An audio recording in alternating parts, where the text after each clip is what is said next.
দাম বাড়ল জ্বালানি তেলের। 40 পয়সা বাড়ল পেট্রোলের দাম, আর ডিজেলের দাম বাড়ল 20 পয়সা। কলকাতায় পেট্রোল হলো 105.41 টাকা, ডিজেল হলো 92.02 টাকা। যুদ্ধবিরতি ঘোষণার মধ্যেই ফের দাম বাড়ল পেট্রোলের। এবার বাড়ল প্রায় লিটার প্রতি 41 পয়সা, যা কিন্তু 0.38% মতো প্রায় দাম বেড়েছে। সোমবার থেকেই নয়া দাম কার্যকর হয়েছে। দাম বৃদ্ধির পর কোচবিহারে পেট্রোল ও ডিজেলের দাম হয়েছে যথাক্রমে 106.52 টাকা এবং 91.18 টাকা। বাঁকুড়ায় 106.32 টাকা ও 92.87 টাকা। বীরভূমে 106.05 টাকা ও 92.47 টাকা। জ্বালানির দাম বৃদ্ধিকে একাংশ স্বাগত জানাচ্ছে, যদিও অপর অংশ খুশি নয়।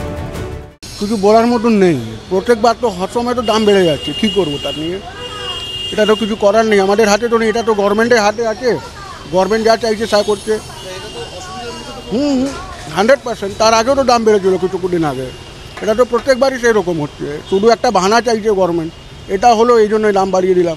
কি কন্ট্রোল বাই দ্য গভর্নমেন্ট, গভর্নমেন্টে যদি এক্সপেন্সেসটা বেশি হবে তো পেট্রোল বাড়বেই ডেফিনেটলি, এটাই আছে।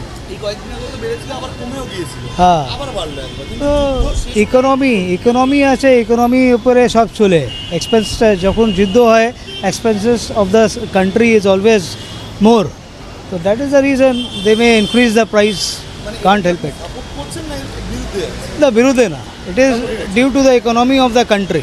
ভারতে কিছু করার নেই, যুদ্ধ হয়েছে যখন, কিছু ক্রাইসিস হয়েছে বলেই না, তবে না পেট্রোলের দামটা বাড়িয়েছে। তো তার জন্য এফেক্ট কিছু হওয়া উচিত না আমার হিসাবে। অবভিয়াসলি সমর্থন করছি।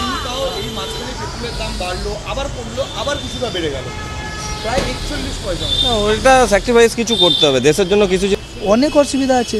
45 পয়সা দেখা উচিত না, কিন্তু 45 পয়সা আমি কাটাবো কি করে?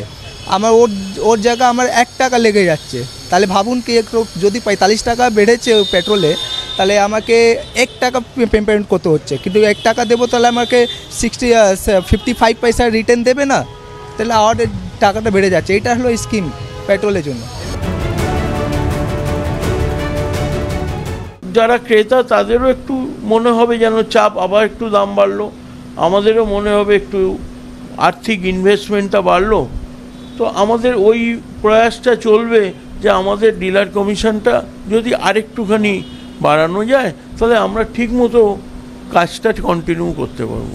দেশের ইকোনমির জন্য যেই দাম বৃদ্ধি হয়েছে তাতে তাদের কোনো সেরকম অসুবিধা হচ্ছে না। তারা বলছেন দেশের ইকোনমির জন্য এইটুকু করা যেতেই পারে, এইটুকু স্যাক্রিফাইস করা যেতেই পারে। যুদ্ধের মধ্যে হয়তো অনেকটাই এক্সপেন্স গেছে এবং তার জন্য হয়তো এই দাম বৃদ্ধি হয়েছে, তা নিয়ে কিন্তু তারা বিষয়টাকে সমর্থন করছেন। আবার অনেকেই বলছেন যে সরকারের শুধুমাত্র বাহানা দরকার হয় যে কোনো জিনিসের দাম বৃদ্ধির জন্য, সেইভাবেই হয়তো আবারও পেট্রোলের দাম বৃদ্ধি হয়েছে। মাঝখানে পেট্রোলের দাম কমে গিয়েছিল এবং আবার হঠাৎ যুদ্ধবিরতির পরেই এই পেট্রোলের যে দাম, সেই দামে কিন্তু একটা বৃদ্ধি এসছে প্রায় 41 পয়সা মতো।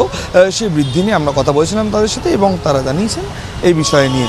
ক্যামেরায় সায়ন্তন চক্রবর্তীর সাথে সৌভিক গিরি, ক্যালকাটা নিউজ, কলকাতা।